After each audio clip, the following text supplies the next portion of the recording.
کوم پنوم د الله چې بخون کې مهربان دی.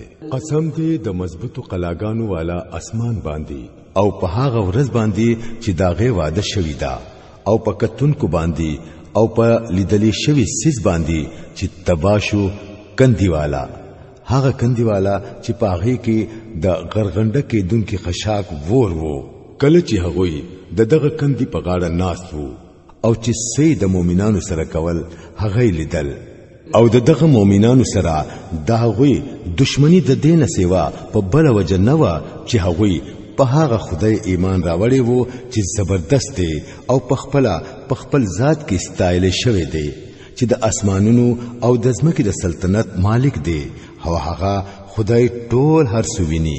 کوم خلکو چې په مؤمنانو سره او په مؤمنانو خزو باندې زیاتې وکړو او بیا یې دا غینا توبه اونو استلا نو یقینا چې داغوی د پاره د دوزخ عذاب دی او داغوی د پاره د سوځېدلو سزا ده. کوم خلکو چې ایمان راوړو او نیک عمل وکړو نو یقینا چې داغوی د پاره د جنت باغونه دي چې لاندې بتري نهرونه بهيږي.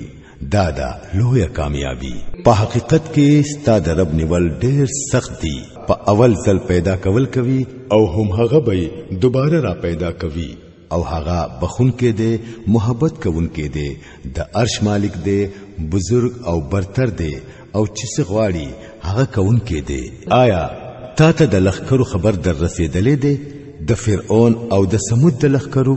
بس خو چې چا کفر کړي دی هغوی وایي چې دا دروغ دی حالکه الله تعالی هغوی په ګیره کې اغستلې دي. د هغوی په دروغ غنلو سره د قرآن ته هیڅ نقصان نه رسی بلکې دا اوچتي پای قرآن دی په هغه لوح تختیب کې لیکل پروت دی چې هغه محفوظ ده.